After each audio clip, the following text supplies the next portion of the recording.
Hello everyone. तो आप सभी का स्वागत है आपका अपना YouTube channel examination master by DK में। तो आप लोग देख रहे हैं शहरीकरण एवं शहरी जीवन जो क्लास 10 से संबंधित हिस्ट्री का ऑब्जेक्टिव क्वेश्चन है, मोस्ट इम्पोर्टेंट, जो काफ़ी बार एग्जाम में पूछा गया है, यानी कि प्रीवियस ईयर एग्जाम में जो है सो पूछा गया है। ये रिपीटेड क्वेश्चन है तो काफ़ी हेल्पफुल होगा एग्जाम से संबंधित जो ऑब्जेक्टिव थ्योरी न्यूमेरिकल और ये सभी के सभी जो एग्जाम से संबंधित सभी कंटेंट जो है सो फ्री में प्रोवाइड कराया जाएगा नोट्स और वीडियो के माध्यम से। तो आप लोग ध्यानपूर्वक इस वीडियो को देखिएगा। अगर इस चैनल पर नए हैं तो चैनल को सब्सक्राइब करके नोटिफिकेशन कॉल कर लीजिए, क्योंकि एग्जाम से संबंधित सभी कंटेंट आपको फ्री में प्रोवाइड कराया जाएगा और सही समय पर आपको वीडियो उपलब्ध हो जाए। तो अगर इस चैनल पर नए हैं तो चैनल को सब्सक्राइब कर लीजिएगा और अच्छा लगे तो वीडियो को लाइक करना नहीं भूलेगा और कमेंट सेक्शन में बताइएगा वीडियो कैसा लगा। तो नीचे लिखा होगा, नीचे जो होगा जो इस तरह का लिखा हुआ होगा रेड टाइप का, तो वहाँ से यानी कि इस पर क्लिक करके जो है सो आप सब्सक्राइब कर सकते हैं। चले नेक्स्ट है, बिना टाइम गवाते हुए वीडियो को शुरू करते हैं। क्वेश्चन नंबर फर्स्ट है कि बिहार को पृथक, यानी कि पृथक मतलब होता है अलग, पृथक मतलब होता है अलग। तो बिहार को पृथक राज्य का दर्जा कब ये मिला था? क्वेश्चन कहने का मतलब है, तो आप लोग देखिए क्वेश्चन को कहीं भी जो है ना, किसी भी क्वेश्चन हो, किसी भी तरह का क्वेश्चन हो, कोई भी सब्जेक्ट हो या कहीं भी हो, क्वेश्चन को आप लोग ध्यानपूर्वक समझिए और समझने के बाद ही आंसर जो है ना सो अपने आप खुद निकल कर आ जाएगा। तो क्वेश्चन को ध्यानपूर्वक समझा कीजिए। तो इस वीडियो के माध्यम से आप लोग को क्वेश्चन में जो है सो कोई दिक्कत नहीं होगा समझने में। अगर कुछ अंडरस्टैंडिंग नहीं हो रहा है तो आप कमेंट सेक्शन में बताइएगा वीडियो को समझने में क्या दिक्कत है। तो जो भी विचार हो, कोई भी थॉट हो, आप कमेंट सेक्शन में बताइएगा क्या सजेशन है, क्या इसमें सुधार हो सकता है। तो क्वेश्चन को हम समझाने का प्रयास करेंगे, आप लोग कोशिश कीजिएगा समझने का। तो बिहार को पृथक, यानी कि पृथक मतलब होता है अलग, तो बिहार को अलग राज्य का दर्जा कब दिया गया था? बिहार राज्य को जो है सो अलग राज्य का दर्जा कब दिया गया था? तो इसका राइट आंसर क्या होगा? तो 1912 ईस्वी। ऑप्शन ए क्या होगा? ऑप्शन सी 1912 ईस्वी में। तो बिहार को पृथक यानी कि अलग राज्य का दर्जा जो है सो 1912 ईस्वी में दिया गया। नेक्स्ट है कि बिहार का विभाजन जो है सो, बिहार का विभाजन, विभाजन मतलब होता है बंटवारा। क्या होता है? बंटवारा होता है, बिहार का बंटवारा। तो बिहार का बंटवारा जो है सो झारखंड राज्य से कब हुआ था? तो इसका जो राइट आंसर होगा ऑप्शन नंबर सी 2000 में। कब हुआ था? तो 2000 में जो है सो बिहार का बंटवारा हो गया था। नेक्स्ट है कि बिहार बंगाल से कब अलग हुआ? बिहार जो है सो झारखंड से 2000 में अलग हुआ। कब हुआ? 2000 में अलग हुआ। और बिहार जो है सो बंगाल से कब अलग हुआ? तो इसका राइट आंसर क्या होगा? तो option number A is the correct answer हो जाएगा। क्या होगा? 1911 ईस्वी में। 1911 ईस्वी में बिहार से बंगाल अलग हुआ और सेंट्रल बैंक ऑफ इंडिया का स्थापना भी 1911 ईस्वी में हुआ। तो बिहार बंगाल से कब अलग हुआ? 1911 ईस्वी में। और बिहार से झारखंड अलग हुआ कब? 2000 ईस्वी में। उड़ीसा बिहार से कब अलग हुआ? उड़ीसा बिहार से कब अलग हुआ? उड़ीसा जो है सो बिहार से कब अलग हुआ? तो 1935 ईस्वी में। उड़ीसा बिहार से अलग हुआ 1935 में। सबसे पहले कौन अलग हुआ? तो सबसे पहले अलग जो हुआ वो 1911 में बंगाल से बिहार अलग हुआ, 1911। उसके बाद आते हैं 1935 जब हुआ, 1935 में उड़ीसा बिहार से अलग हो गया, बंगाल 1911 में, और झारखंड 2000 ईस्वी में अलग हो गया। तो ये तीन राज्य सोचिए टूट कर बिहार से अलग हो गया। और नहीं तो सोच कर देखिए, अगर तीन राज्य अगर आज एक ही राज्य में मिला हुआ रहता बिहार में, तो आज भारत का सबसे बड़ा क्षेत्रफल की दृष्टि से और जनसंख्या की दृष्टि से भी बिहार ही होता। तो बंटवारा हो गया। तो कोई भी सामान जो है सो एक जगह रहता है तो दिखने में भी अच्छा लगता है, लेकिन जब बंटवारा हो जाने के बाद टुकड़ी टुकड़ी में जो है सो वो अच्छा नहीं लगता है। तो इसका राइट आंसर 1935 था क्वेश्चन नंबर 4 का। चलिए नेक्स्ट है क्वेश्चन नंबर 5। क्वेश्चन नंबर 5 है कि मेगास्थनीज ने पाटलिपुत्र, पहले पटना को आप लोग को पता होगा, पटना को पहले पाटलिपुत्र के नाम से जाना जाता था। तो मेगास्थनीज ने पाटलिपुत्र की यात्रा, यानी कि यहाँ जो आया पाटलिपुत्र आया, मेगास्थनीज ने किसके शासनकाल में आया था? यानी कि पाटलिपुत्र में उस समय किसका शासनकाल, यानी कि किसका शासन यहाँ चल रहा था? मान के चलिए अभी आप लोग के पंचायत में या मुख्यमंत्री राज्य के अंदर या देश के अंदर, मान के चलिए देश के अंदर किसका शासन चला अभी? तो प्रधानमंत्री का, यानी नरेंद्र मोदी जी का। और राज्य में देखा जाए तो श्री नीतीश कुमार जी का। तो उसी तरह जो पहले था वो अंग्रेज जो था उनमें किन शासक का जो है सो राज, यानी कि शासन चलता था, किसके शासनकाल में जो है सो मेगास्थनीज पाटलिपुत्र किया है? तो अभी जो है सो क्वेश्चन, अगर कोई विदेशी राष्ट्रपति किसी देश का या प्रधानमंत्री आते हैं तो पूछा जाता है ना कि जो उस समय का प्रधानमंत्री कौन थे? तो अभी जो आएगा कोई तो नरेंद्र मोदी के शासनकाल में आएंगे। तो उसी तरह पहले किसके शासनकाल में आया था मेगास्थनीज ने। तो क्वेश्चन नंबर 5 का राइट आंसर क्या होगा, तो option number D is the correct है। चंद्रगुप्त मौर्य के दरबार में जो है सो, यानी कि दरबार भी पूछ लिया जाता है इस तरह का भी। तो मेगास्थनीज ने पाटलिपुत्र यानी कि पाटलिपुत्र को पहले पटना के नाम से जानते थे, सॉरी अब भी पटना के नाम से जानते हैं, पहले पाटलिपुत्र के नाम से जानते थे। तो मेगास्थनीज ने पाटलिपुत्र यानी कि पटना का जो यात्रा किया वह चंद्रगुप्त मौर्य के शासनकाल में आया था। नेक्स्ट है कि मेगास्थनीज के अनुसार पाटलिपुत्र नगर एक सीमित द्वारा शासित था। मेगास्थनीज के अनुसार पाटलिपुत्र नगर एक सीमित द्वारा शासित था। इस सीमित में कितने सदस्य थे। तो क्वेश्चन नंबर 6 का जो right answer option number C is the correct है, 30।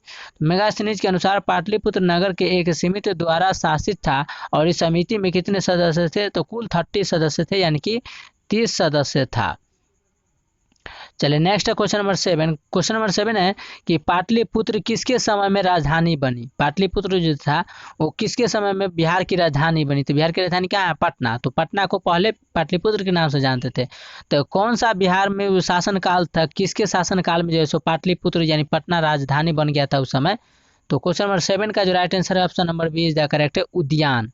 उदयन के जो समय में जो शासनकाल में पाटलिपुत्र जो है सो बिहार की राजधानी हो गया था। बिहार की राजधानी पाटलिपुत्र जो है सो वो उदयन के शासनकाल में हो गया था। नेक्स्ट है कि पाटलिपुत्र नगर की स्थापना किस शासक द्वारा किया गया था। पाटलिपुत्र नगर की जो स्थापना हुआ था तो उस किस शासक के शासन काल में हुआ था। तो क्वेश्चन नंबर 8 का right answer option number A, Sher Shah Suri के शासन काल में जो है सो पाटलिपुत्र नगर की स्थापना किया गया था, शेरशाह सूरी के शासन काल में। नेक्स्ट करते हैं क्वेश्चन नंबर नेक्स्ट 9। पाटलिपुत्र के राजभवन और अन्य भवनों का निर्माण देवताओं ने किया, यह किसका कथन है। पाटलिपुत्र के राजभवन और अन्य भवनों का निर्माण देवताओं ने किया, यह किसने कहा था। यह किसने कहा था, तो फाहियान ने। चीन की यात्री था फाहियान, इसने कहा था कि पाटलिपुत्र के राजभवन और अन्य भवनों का जो निर्माण हुआ है वह देवताओं के द्वारा किया गया है। चीन के यात्री फाहियान थे, इन्होंने कहा था। नेक्स्ट है पटना में गोलघर का निर्माण किस वर्ष किया गया था। तो पहले अभी जो गोलघर है वो पहले गोदाम हुआ करता था अनाज रखने का। तो पहले का जो अंग्रेज शासक था वो सभी अनाज असूल कर जो है सो किसानों से वही गोदाम में रखता था, फिर वो विदेश व्यापार करता था। तो पटना में गोलघर का निर्माण कब हुआ था। तो पटना में गोलघर है उसका निर्माण जो है सो 1786 ईस्वी में किया गया था। 1786 ईस्वी में जो है सो पटना का जो गोलघर है उसका निर्माण किया गया था। नेक्स्ट है कि यहाँ पर कि पटना का पुराना नाम पूछ लिया जाता है। तो पटना का ऊपर हम क्वेश्चन डिस्कशन कर चुके हैं कि पटना का पुराना नाम क्या था, तो पाटलिपुत्र था। Option number A is the correct, sorry Kusumpur और अजीमाबाद भी है। पाटलिपुत्र तो है ही, अजीमाबाद लेकिन अधिकतर लोग पाटलिपुत्र जानता है। तो पटना का पुराना नाम क्या था, तो पाटलिपुत्र ऑप्शन रहे तो ये भी सही होगा, कुसुमपुर रहे तो ये भी सही होगा, अजीमाबाद रहे तो ये सही होगा। यानी कि option number D is the correct answer हो जाएगा क्या, उपयुक्त तीनों, पाटलिपुत्र, कुसुमपुर, अजीमाबाद। पटना का पुराना नाम था पाटलिपुत्र, कुसुमपुर, अजीमाबाद, उपयुक्त में से तीनों। नेक्स्ट है कि किस वस्तु के भंडारण के लिए पटना का गोलघर बनाया गया था। उसमें हथियार रखा जाता था या कपास रखा जाता था या अफीम रखा जाता। तो इसका राइट आंसर क्या होगा, तो अनाज रखा जाता था। क्वेश्चन नंबर 12 का राइट आंसर होगा ए। तो किस वस्तु के भंडारण के लिए कि उसमें जो गोलघर है पटना का, हम बता चुके हैं कि पहले जो है सो गोदाम हुआ करता था, अभी गोलघर है उसमें कुछ नहीं रखा जाता है। तो पहले जो है सो भंडार अनाज का था, वह किसानों से अनाज खरीदता था और लेता था, वसूली करता था और वह वही गोदाम में रखता था। नेक्स्ट है कि सिख गुरु गोविंद सिंह जी का जन्म, सिख गुरु गोविंद सिंह जी का जन्म किस नगर में हुआ था।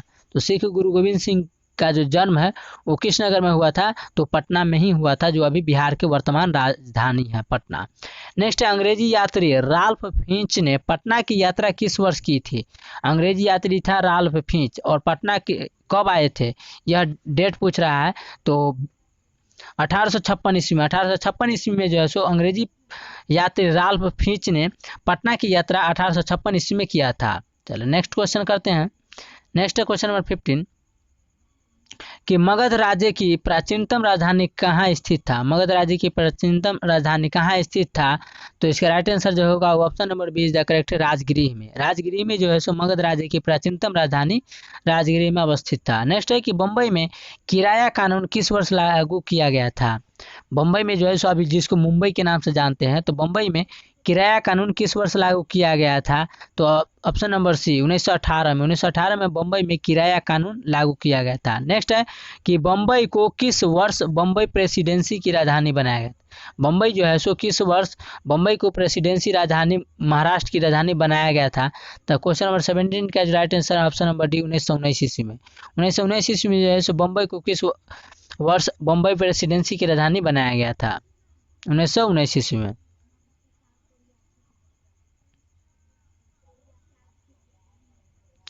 क्वेश्चन नंबर 18 है,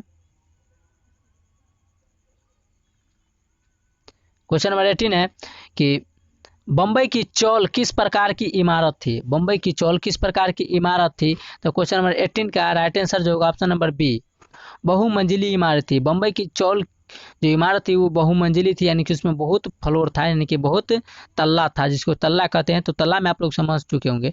लंदन में भूमिगत रेल किस वर्ष आरंभ हुआ था? लंदन में भूमिगत, भूमिगत कहने का मतलब है धरती के अंदर, जमीन के अंदर लंदन में रेल किस वर्ष चलाया गया था धरती के अंदर? तो 19 का क्वेश्चन नंबर 19 का right answer option number D 1863 में। 1863 में लंदन में भूमिगत रेल का आरंभ यानी शुरू हुआ था, धरती के अंदर चला था 1863 ईस्वी में लंदन में। नेक्स्ट है कि लंदन में अनिवार्य प्राथमिक शिक्षा कब लागू किया गया था? लंदन में जो है सो अनिवार्य सभी के लिए शिक्षा प्राथमिक कब लागू किया गया था? तो इसका राइट आंसर जो होगा वो option number D is the correct है 1870 में। कब? 1870 इसका राइट आंसर हो जाएगा। नेक्स्ट है इंग्लैंड में चार्चिस्ट आंदोलन कब प्रारंभ हुआ यानी कि शुरुआत हुआ था? इंग्लैंड में चार्चिस्ट आंदोलन कब शुरुआत हुआ था? तो इसका राइट आंसर जो होगा option number C is the correct है 1838 ईस्वी में। 1838 ईस्वी में जो है इंग्लैंड में चार्चिस्ट आंदोलन का शुरुआत किया गया था। नेक्स्ट करते हैं, नेक्स्ट है कि इंग्लैंड के दो प्रारंभिक, क्वेश्चन नंबर 22 होगा, तो इंग्लैंड के दो प्रारंभिक यानी कि शुरुआती औद्योगिक नगरों का उल्लेख करें। इंग्लैंड के दो प्रारंभिक यानी कि शुरुआती औद्योगिक नगरों का जो है सो उल्लेख करें, तो इसमें से कौन सा वह नगर है इंग्लैंड का? तो क्वेश्चन नंबर 22, क्वेश्चन नंबर 22 का right answer option number B है लीड्स और मैनचेस्टर। लीड्स और मैनचेस्टर जो है सो इंग्लैंड के दो प्रारंभिक औद्योगिक नगर है। नेक्स्ट है सिंगापुर। सिंगापुर का स्वतंत्र राष्ट्र बना। सिंगापुर जो है सो कब स्वतंत्र एक राष्ट्र बना? यह भी एक गुलाम था। तो सिंगापुर कब स्वतंत्र राष्ट्र बना? तो इसका राइट आंसर जो होगा ऑप्शन नंबर ए 1965 ईस्वी में। 1965 ईस्वी में जो है सिंगापुर एक स्वतंत्र राष्ट्र बना। नेक्स्ट है कि औपनिवेशिक भारत की वाणिज्यिक राजधानी कौन थी? औपनिवेशिक भारत की वाणिज्यिक राजधानी कौन थी? तो क्वेश्चन नंबर 24 का जो right answer option number A is the correct है बम्बई, जिसको मुंबई के नाम से जानते हैं। तो औपनिवेशिक ऐसे भी क्वेश्चन में बम्बई ही रहेगा, क्योंकि अभी क्वेश्चन बहुत पुराना है, पहले वाला है, तो बम्बई ही पूछेगा, मुंबई नहीं देगा। औपनिवेशिक भारत की वाणिज्यिक राजधानी कौन थी? तो बम्बई थी। नेक्स्ट है क्वेश्चन नंबर 25। क्वेश्चन नंबर 25 है कि आधुनिक नगरों का विकास कब से हुआ था?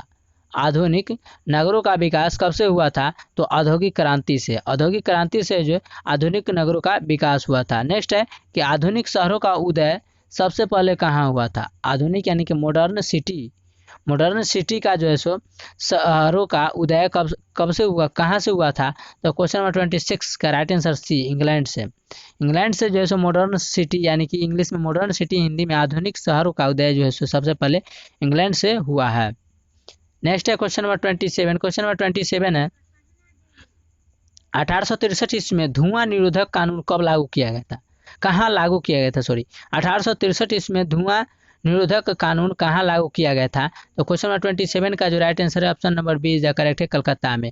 तो हमारा यही उद्देश्य है वीडियो के माध्यम से आप लोग को ज़्यादा से ज़्यादा एग्जाम से संबंधित कंटेंट प्रोवाइड फ्री में कराया जाएगा, नोट्स और वीडियो से संबंधित जो आपको हेल्पफुल हो और एग्जाम से एक भी नंबर आपको स्किप यानी कि छूट नहीं पाए, और कम समय में ज़्यादा से ज़्यादा आप लोग को क्वेश्चन जो सो प्रोवाइड कराया जाए, कंटेंट प्रोवाइड कराया जाए वीडियो के माध्यम से या नोट्स के माध्यम से। तो हमारा इस वीडियो के डिस्क्रिप्शन में सोशल मीडिया का लिंक दिया गया है, चाहे कहीं भी फेसबुक या इंस्टाग्राम या टेलीग्राम पर examination master bye DK search करके वहाँ से जुड़ सकते हैं। और एक अन्य यूट्यूब चैनल है जो लॉन्ग यानी कि शॉर्ट वीडियो डाला जाता है ट्रिक से संबंधित, अध्ययन सागर बाय DK, तो वहाँ से आप ज्वाइन और सब्सक्राइब कर सकते हैं उसको भी, क्योंकि काफ़ी हेल्पफुल होगा। तो इस वीडियो के माध्यम से जो आपको ज़्यादा से ज़्यादा कंटेंट कम समय में ज़्यादा से ज़्यादा क्वेश्चन को हम आप लोग को बीच पहुंचा सके, यही मेरा उद्देश्य है। और एक भी नंबर आपसे एग्जाम से छूट नहीं पाए, एक भी क्वेश्चन आपको छूट नहीं पाए, यही मेरा उद्देश्य है। तो आप लोग ध्यानपूर्वक वीडियो को देखिए, अच्छा लगेगा तो ज़्यादा से ज़्यादा लाइक कीजिएगा और कमेंट सेक्शन में बताइएगा वीडियो कैसा लगा। और इस चैनल पर नया है तो चैनल को सब्सक्राइब कर लीजिएगा। बस इतना ही आप लोग को सपोर्ट दिखाना है।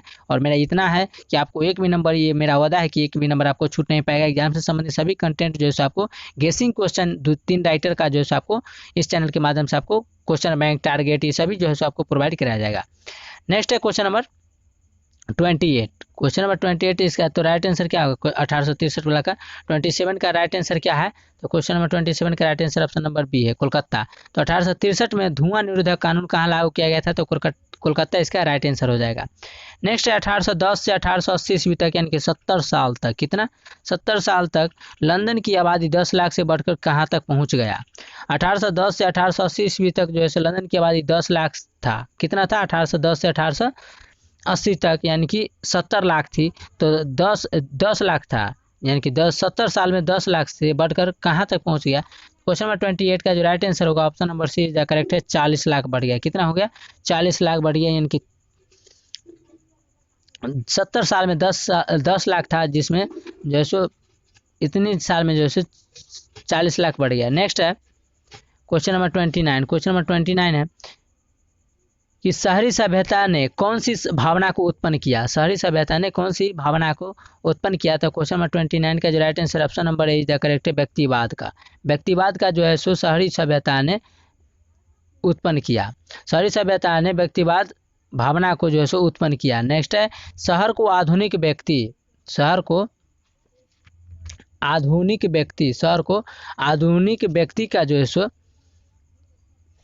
किस प्रकार का क्षेत्र माना जाता है। आधुनिक शहर को आधुनिक व्यक्ति का किस प्रकार का क्षेत्र माना जाता है, तो क्वेश्चन नंबर 30 का जो राइट आंसर है option number C is the correct है, विस्तृत क्षेत्र का। तो शहर को आधुनिक व्यक्ति का किस प्रकार का क्षेत्र माना जाता है, तो विस्तृत क्षेत्र का माना जाता है। नेक्स्ट है कि the bitter cry of outcast London नामक पुस्तक के लेखक थे। The bitter cry of outcast London नामक पुस्तक के लेखक कौन थे, तो क्वेश्चन नंबर 31 का जो right answer option number B is the correct है, एड्रम मियर्स जो थे the bitter cry of outcast London नामक पुस्तक के लेखक थे, एंड्रम मियर्स। नेक्स्ट है कि गार्डन सिटी की योजना किसने बनाई थी। गार्डन सिटी की योजना किसने बनाई थी, तो इसका राइट आंसर जो होगा ऑप्शन नंबर क्या होगा इसका राइट आंसर, तो ऑप्शन नंबर जो है ए इज द करेक्ट है, एबेनेजर हावर्ड ने गार्डन सिटी की योजना किया था। तो इसका राइट कुछ थोड़ा सा डिफिकल्ट लग रहा है, तो वीडियो को एक बार 2 बार से जरूर देख लीजिएगा स्पीड करके, और स्पीड ऑप्शन आता है। नेक्स्ट है कि चर्चिस्ट आंदोलन क्यों किया गया। चर्चिस्ट आंदोलन क्यों किया गया था, तो इसका राइट आंसर जो होगा बालिग पुरुषों के मताधिकार की मांग के लिए, बालिग पुरुषों के मताधिकार के लिए जो चर्चिस्ट आंदोलन किया गया था। Option number C is the correct answer हो जाएगा। नेक्स्ट है कि संयमता आंदोलन किस महानगर में चलाया गया था। संयमता आंदोलन किस नगर में चलाया गया था, तो इसका राइट आंसर जो होगा option number B is the correct हो जाएगा, लंदन। इसका राइट आंसर क्या होगा, तो लंदन इसका राइट आंसर हो जाएगा। नेक्स्ट क्वेश्चन करते हैं। नेक्स्ट है क्वेश्चन नंबर 35। क्वेश्चन नंबर 35 है कि ब्रिटेन के किस राजा ने ईस्ट इंडिया कंपनी को बम्बई दिया था। ईस्ट इंडिया कंपनी को बम्बई दिया था। ब्रिटेन के किस राजा ने ईस्ट इंडिया कंपनी को बम्बई दिया, तो क्वेश्चन नंबर 35 का जो राइट आंसर ऑप्शन नंबर ए है, चार्ल्स द्वितीय ने ब्रिटेन के राजा ने ईस्ट इंडिया कंपनी को बम्बई दिया। दादा साहब फाल्के ने निम्नलिखित में से किस फिल्म का निर्माण किया।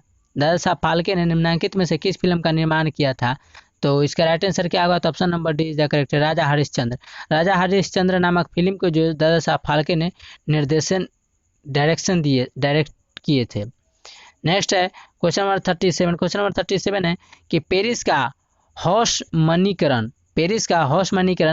किया गया था। तो पेरिस का हौसमनीकरण जो है सो बैरान हॉसमान ने किया था। पेरिस का हौसमनीकरण बैरान हॉसमान ने किया था। नेक्स्ट है सम्राट लुई नेपोलियन तृतीय द्वारा पेरिस के पुनर्निर्माण का निर्णय कब लिया गया। सम्राट लुई नेपोलियन तृतीय द्वारा पेरिस के पुनर्निर्माण का निर्णय कब लिया गया था, तो क्वेश्चन नंबर 38 का जो right answer option number B 1852 ईस्वी में। 1852 ईस्वी में सम्राट लुई नेपोलियन तृतीय द्वारा पेरिस के पुनर्निर्माण का निर्णय लिया गया था 1852 ईस्वी, इसका करेक्ट आंसर हो जाएगा। नेक्स्ट है हार्वर्ड के विचारों के आधार पर हार्वर्ड के विचारों के आधार पर रेमंड अनविन और बैरी पार्कर ने एक गार्डन सिटी का डिजाइन तैयार किया, उसका नाम क्या था? हार्वर्ड के विचारों के आधार पर रेमंड अनविन और बैरी पार्कर ने एक गार्डन सिटी का डिजाइन तैयार किया, उसका नाम क्या था? तो इसका राइट आंसर क्या होगा? तो option number A is the correct है, न्यू अर्जविक। तारिक ए दाऊदी नामक पुस्तक के लेखक कौन थे? तारिक ए दाऊदी नामक पुस्तक के लेखक कौन थे? तो अब्दुल्ला जो से तारिक ए दाऊदी नामक पुस्तक के लेखक थे। नेक्स्ट है क्वेश्चन नंबर 41, इंडिका किसकी रचना है? तो ह्वेनसांग के, चाइनीज यात्री था ह्वेनसांग। इंडिका इसकी रचना है ह्वेनसांग को। गुप्तकालीन आरोग्य विहार का प्रमाण कहाँ से मिला है? गुप्तकालीन आरोग्य विहार का प्रमाण कहाँ से मिला है? तो इसका राइट आंसर जो होगा option number D is the correct है, कुम्हार से। कहाँ से? कुम्हार से। देवगानेर मरते आगमन नामक उपन्यास किसने लिखा था? देवगानेर मरते आगमन नामक उपन्यास किसने लिखा था? क्वेश्चन नंबर 43 का right answer option number A is the correct है, दुगोचरन राय ने देवगानेर मरते आगमन नामक उपन्यास लिखे थे। नेक्स्ट है क्वेश्चन नंबर 44 कि अस्थायी कृषि के प्रभाव से किसका एकीकरण संभव हुआ? अस्थायी कृषि के प्रभाव से किसका एकीकरण संभव हुआ? तो इसका राइट आंसर ऑप्शन नंबर ए संपत्ति का अस्थायी कृषि के प्रभाव से संपत्ति का एकीकरण हुआ। नेक्स्ट है जनसंख्या का घनत्व सबसे अधिक कहाँ होता है? ग्राम में, कस्बा में, नगर में या महानगर में? तो क्वेश्चन नंबर 45 का जो right answer option number D है, महानगर में। महा मतलब महाजनसंख्या होगा, कहाँ? महानगर में न होगा। जनसंख्या घनत्व सबसे अधिक होगा कहाँ? तो भारत में अगर जनसंख्या के घनत्व के मामले में देखा जाए तो बिहार नंबर 1 है, और जबकि जनसंख्या के मामले में देखा जाए सिर्फ तो वह उत्तर प्रदेश है। जनसंख्या के दृष्टि से घनत्व के मामले में बिहार नंबर 1 है भारत में अपना। नेक्स्ट है कि एक प्रतियोगी एवं उद्यमी प्रवृत्ति से प्रेरित किस प्रकार की अर्थव्यवस्था लागू हो गई? एक प्रतियोगी एवं उद्यमी प्रवृत्ति से किस प्रकार की जैसे अर्थव्यवस्था लागू हो गई थी? तो इसका right answer option number B है, मुद्रा प्रधान अर्थव्यवस्था। क्या था? मुद्रा प्रधान अर्थव्यवस्था। तो मुद्रा किसको कहते हैं? रुपया को। अगर पूछा जाए कि इंडिया का मुद्रा क्या है तो वह है रुपया, ठीक है। चाइना का क्या है? तो रेनमिनबी है। श्रीलंका का क्या है? तो रुपया है। इसी तरह पाकिस्तान का क्या है? तो पाकिस्तानी रुपया है। आधुनिक काल में औद्योगिक इकाई ने किसके स्वरूप को गंभीर रूप से प्रभावित किया? आधुनिक काल में औद्योगिक इकाई ने किसके स्वरूप को गंभीर किया? तो इसका राइट आंसर जो होगा ऑप्शन नंबर बी है, शहरीकरण को। शहरीकरण को आधुनिक काल में औद्योगिक इकाई ने आधुनिकीकरण को प्रभावित किया गंभीर रूप से।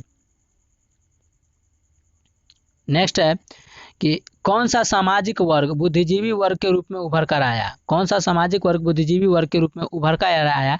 तो क्वेश्चन नंबर 48 का right answer option number D, मध्यम वर्ग। मध्यम वर्ग जो है सामाजिक वर्ग बुद्धिजीवी वर्ग के रूप में उभर कर आया, मध्यम वर्ग। या क्वेश्चन 2018 के फर्स्ट शिफ्ट में पूछा गया है, ये भी क्वेश्चन 2018 के फर्स्ट शिफ्ट में पूछा गया है।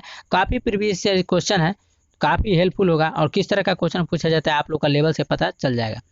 पूंजीपति वर्ग के द्वारा किस वर्ग का शोषण हुआ? पूंजीपति वर्ग के द्वारा किस वर्ग का जो है सो शोषण हुआ? तो क्वेश्चन नंबर 49 का जो right answer option number A is the correct है, श्रमिक वर्ग का। श्रमिक वर्ग का जो सो पूंजीपति वर्ग के द्वारा जो है शोषण किया गया।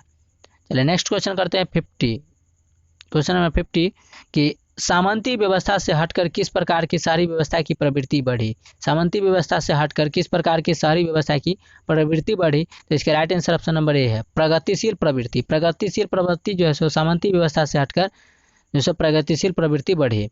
नेक्स्ट है अंतर्राष्ट्रीय मजदूर दिवस कब मनाया जाता है? तो अंतर्राष्ट्रीय यानी कि इंटरनेशनल, अगर राष्ट्रीय रहेगा तो नेशनल होगा, लेकिन यहाँ पर है क्या है अंतर्राष्ट्रीय, तो यहाँ पर होगा इंटरनेशनल। क्या होगा?